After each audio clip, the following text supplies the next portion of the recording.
David Pollandon. I work for International Justice Mission Canada here in the Prairies, and as you can see, I've got a wonderful prairie landscape around me at the moment. I'm just a short distance from my home actually, and I'm going to be giving these updates every couple of weeks on the work of IJM around the world during this time of COVID-19. If you remember, there are three ways that we're responding. First of all, it's the immediate response, and so that's relief now for people in need, maybe because of lack of food, because of shortages during the lockdown, and also equipping police with PPE. Secondly, it's a near-term response, and that's mobilising protection now for people, and that means doing rescues. And so we've seen that in many instances in the Philippines, in the Dominican Republic, in India, where we've been able to keep doing rescues as much as is possible.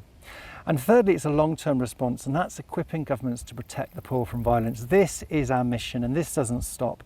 And we've been able to continue doing that through training police and governments on Zoom calls, and just continue the work of chasing perpetrators, getting court cases closed, and see them to the end. So that's continued.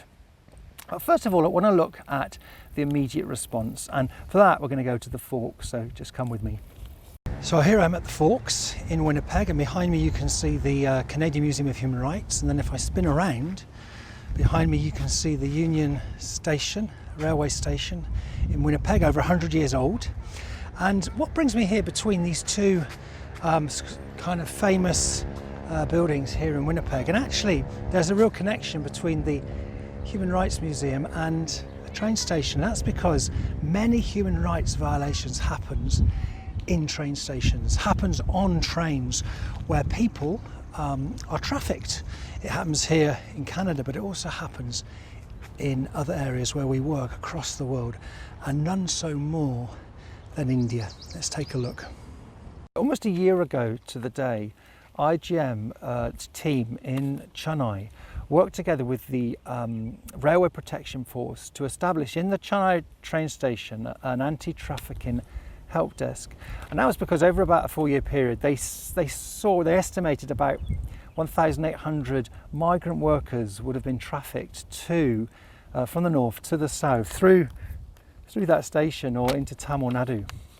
We've also seen a mass movement of people, haven't we, because of lockdown, and actually they estimate that something like 6 million migrant workers have returned to the north by train during this time of COVID-19. And there are many people actually that didn't return home and are still stranded even today. Well, the team in Bangalore were able to get together with the police and help about 5,000 children of migrant worker families who had been stranded in that area in the south. And so they were able over the last few weeks to put on about 100 trains to get 5,000 children of these migrant worker families to actually return home in the north of India.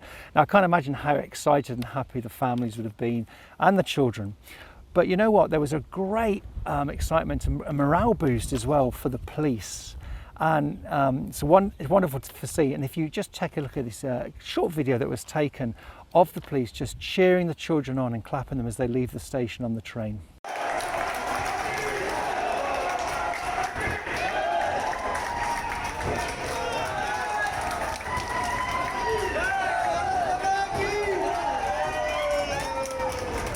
For a near-term response, I want to take you to the Dominican Republic. Yeah, the shades are on again because it's so bright. And I'm standing outside the Oasis Community Church, and they actually support the work of IJM in Kolkata. Well, just recently a story came out of a 14-year-old girl that had been rescued because of the involvement of a church from sexual exploitation. The story goes like this. A teacher went to visit his pupil in quarantine just to check on her work to see how she was doing. When he got to the door, her mum answered and said, look, she no longer lives here. She actually has been married off to a 58-year-old man. So the teacher went to his principal and told him, and the principal happened to be a pastor of a church that had just received IJM training in trafficking and how to spot the signs of trafficking.